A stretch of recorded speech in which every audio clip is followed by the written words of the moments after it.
Fala pessoal, tudo bem com vocês? A gente está resolvendo aqui o exercício que a gente chamou de avaliação 4.2 da lista de mecânica e estatística proposta aí pelo professor Sebastião Mendanha, do Instituto de Física da Universidade Federal de Goiás. E é um sistema em que eu tenho uma cadeia de spins, podem ser up ou down, de acordo com o campo externo aí que eu estou aplicando, e eu estou calculando a partir de um número de microestados com uma energia E. Eu fiz essa contagem lá na introdução. Na letra A eu usei essa grandeza, né, o número de estados com energia, microestados com energia E, para encontrar a entropia associada a essa energia. Depois na letra B eu calculei energia. E agora eu quero a capacidade térmica. Lá no enunciado se fala em calor específico, depois a gente vai dar uma comentada aí sobre essa terminologia aí, por que eu usei aqui capacidade térmica. Bom, se eu tenho a energia do sistema, que foi o que a gente encontrou aqui ó, na letra B, E igual a menos NμH tangente hiperbólico de μh sobre kT, a capacidade térmica ela pode ser calculada como a derivada da energia com relação à temperatura. Né? De fato, a capacidade térmica ela é vezes um delta de temperatura, ela me dá de fato um delta de energia, né? Energia interna do sistema, que eu estou chamando de E, alguns chamam de U, tá? Eu vou chamar de C maiúsculo aqui. Para o calor específico, eu usaria, normalmente o que se faz aqui em mecânica estatística é chamar grandezas específicas com letras minúsculas, tá? E em alguns casos, o que se faz é chamar de específico quando você divide pelo número de partículas n. Tá? Isso é válido, tá? Mas normalmente quando você usa essa terminologia específica, né, calor específico, energia específica, normalmente a gente está dividindo pela massa, tá? Que equivale ao número de partículas vezes a massa de cada uma dessas partículas, tá? Se não me engano, no livro do professor Salinas ele usa essa terminologia específica, né? Calor específico e tal, para quando você dividir a grandeza pelo número de partículas, tá? Mas se você se lembrar lá do ensino médio ou aí da física 2, né? Normalmente a gente estuda isso em física 2, na termologia, o calor específico é dado em unidades de caloria por grama grau Celsius, joule por quilograma Kelvin.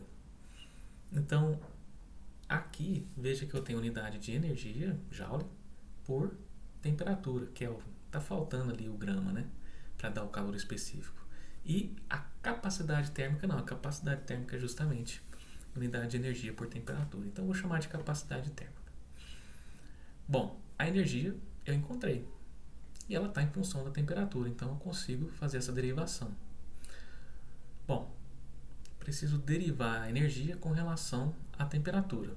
Vai dar, bom, isso aqui tudo, aqui a gente já fez essa ressalva lá anteriormente, o μ não é o potencial químico, o μ não é a permeabilidade magnética do sistema. Ele aqui está representando o μb, o magnetão de Bohr. Tá? H é um campo magnético que eu aplico ao sistema, apliquei, essas partículas vão ter uma configuração de energia e é justamente isso que eu calculei. A entropia associada a essa energia, a energia do sistema e agora eu quero a capacidade térmica. Vai ser menos μ, o H está constante, o N é constante e eu tenho aqui uma derivada com relação à temperatura da tangente hiperbólica. Bom, eu não sei de cor isso. Eu vou ter que fazer a derivada aqui da tangente hiperbólica aqui no rascunho de θ, tá? Para saber. Bom, eu no vídeo anterior encontrei que a tangente hiperbólica equivale a e elevado a 2θ, a tangente hiperbólica de θ equivale a e elevado a 2θ menos 1 sobre e elevado a 2θ mais 1. Então, fazendo a derivada, veja só. Aqui eu tenho derivada de um quociente, né? De funções que dependem de θ. Então, vai ser derivada do primeiro, a derivada do numerador aqui fica e elevado a 2θ, que multiplica 2. 2 e elevado a 2θ, vezes o segundo é o denominador aqui, e elevado a 2θ mais 1, menos o primeiro, e elevado a 2θ menos 1, vezes a derivada do segundo, que é o denominador, fica e elevado a 2θ vezes 2. Tudo isso dividido por segundo ao quadrado, que é e elevado a 2θ mais 1 ao quadrado. Bom, vamos ver o que dá isso aí. Vou colocar 2e elevado a 2θ em evidência, tá? E fica assim, ó, 2e elevado a 2θ, e elevado a 2θ mais 1, menos e elevado a 2θ, menos com menos, mais 1. Bom, a derivada de tangente hiperbólica de θ fica sendo, então, 2e elevado a 2θ. Aqui, ó, e elevado a 2θ com e elevado a 2θ negativo, cancela, cancela, eu fico com 2 aqui dentro. Então, fica 2 vezes 2e elevado a 2θ. Veja só. Veja se você concorda. Vou colocar o 2 aqui vezes 2 é 2 ao quadrado. E esse e elevado a 2θ é 1e elevado a θ ao quadrado. E aqui embaixo, ó, eu tenho e elevado a 2θ mais 1 também ao quadrado. Veja só o que eu fiz. 2 ao quadrado e elevado a 2θ. Veja se você concorda. Então, a derivada de tangente hiperbólica de θ com relação a θ vai ser, então, 1 sobre e elevado a 2θ mais 1 dividido por 2θ, tudo isso ao quadrado. Só passei isso aqui, ó, dividindo aqui o denominador. Então, fica 1 sobre e elevado a 2θ mais 1 sobre 2e elevado a θ. E agora eu vou dividir, ó, vou usar esse θ, e elevado a θ que está dividindo aqui no denominador para achar e elevado a θ mais e elevado a menos θ sobre 2. E veja se essa não é a expressão para o cosseno hiperbólico. Fica 1 sobre o cosseno hiperbólico ao quadrado de θ. Ou, veja que se você souber lá da derivada da tangente, ela, se não me engano, ela dá justamente 1 sobre cosseno ao quadrado, que é secante ao quadrado. Então, você pode fazer essa relação, tá? Para você lembrar.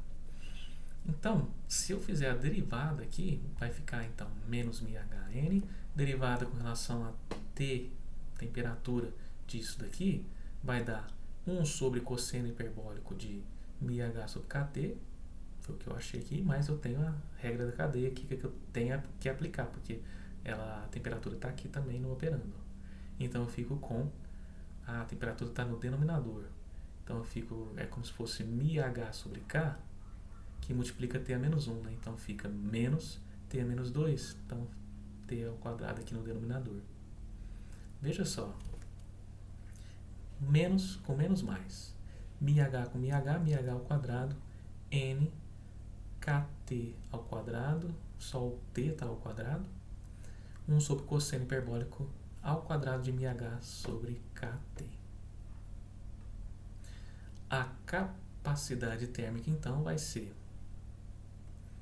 E eu vou fazer aparecer aqui, ó, o próprio operando do cosseno hiperbólico ao quadrado aqui, ó.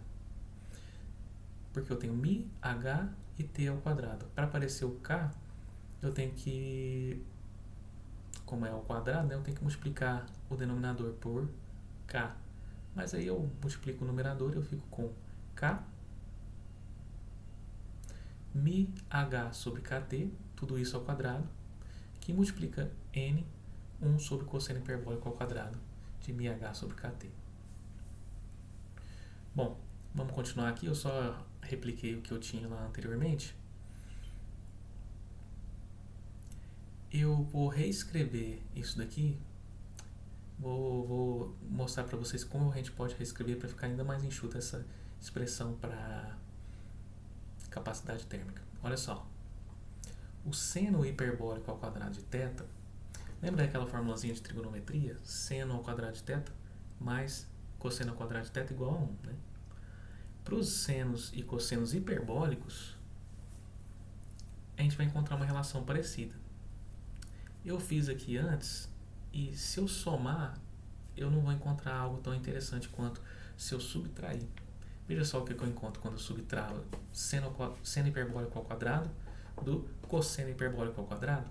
Eu fico com A definição aqui para o seno hiperbólico é e elevado a θ menos e elevado a menos θ sobre 2, tudo isso ao quadrado. Menos e elevado a θ mais e elevado a menos θ sobre 2, tudo isso ao quadrado.